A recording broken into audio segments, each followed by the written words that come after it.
મોતને આમંત્રણ આપતી એલઈડી સફેદ લાઇટ વાહનોમાંથી દૂર કરાવવાની કામગીરી ક્યારે? મોત સાથે નજીકનો સંબંધ ધરાવતી એલઈડી સફેદ લાઇટો હટાવવાની કામગીરી કરવાની જવાબદારી કોની? કેટલાક નાના મોટા વાહનોમાં વધારે પડતી સફેદ લાઇટો ફિટ કરવામાં આવી રહી છે. તેના કારણે સામેથી આવતા વાહન ચાલકોમાં ગભરાટ ફેલાઈ જતો હોવાથી અકસ્માત થવાની સંભાવના વધી જાય છે. જિલ્લા ટ્રાફિક પોલીસ અને જે તે વિસ્તારના પોલીસ સ્ટેશનના જવાબદારોની કોઈ જવાબદારી નહીં હોવાથી સફેદ લાઇટોવાળા વાહનો પૂરપાટ ઝડપે ચાલી રહ્યા છે. પોલીસ તમાશો જોવા પૂરતા હોય તેવા દ્રશ્યો જોવા મળી રહ્યા છે.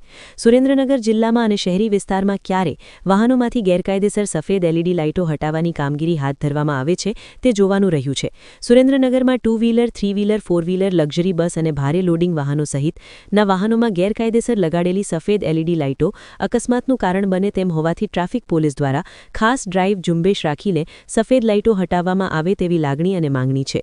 અન્ય જિલ્લા અને શહેર કરતાં સુરેન્દ્રનગરમાં એલઈડી લાઇટોવાળા વાહનો સૌથી વધારે જોવા મળી રહ્યા છે. ત્યારે ટ્રાફિક પોલીસ તમાશો નિહાળી રહ્યા હોય તેવું લાગી રહ્યું છે. નાઇટ પેટ્રોલિંગ દરમિયાન વાહનોમાંથી એલઈડી સફેદ લાઇટો દૂર કરાવવાની કામગીરી કરવામાં આવે તો કેટલાક અંશે લોકોને રાહત મળી શકે તેમ છે.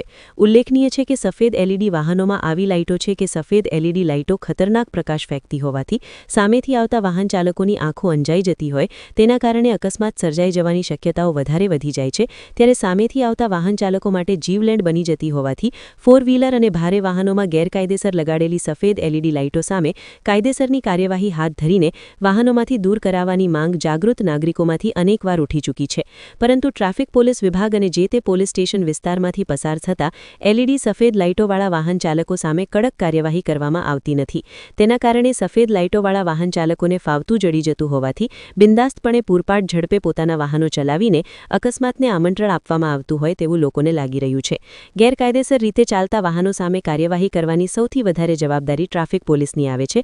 તો પણ ખુલ્લી આંખે તમાશો નિહાળી રહ્યા હોય છે અને સાથે સાથે વાહન ચાલકોને ખોટી રીતે મેમા કેમ આપવા તેની કલાબાજી સારી રીતે કરતા હોય છે.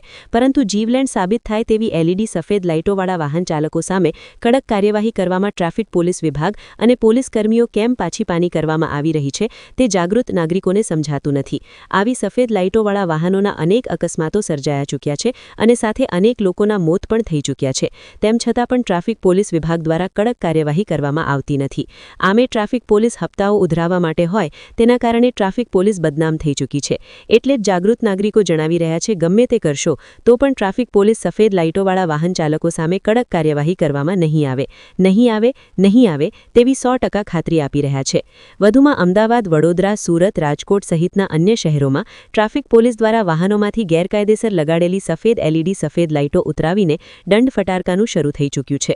પરંતુ સુરેન્દ્રનગરમાં હજી સુધી આવી કોઈ કાર્યવાહી હાથ ધરવામાં આવી હોય તેવું લાગતું નથી. સુરેન્દ્રનગર જિલ્લા ટ્રાફિક પોલીસ મોટા અકસ્માતો સર્જાય અને લોકોના જીવ જાય અને લોકો અપંગ બની ગયા બાદ જ કામગીરી શરૂ થશે.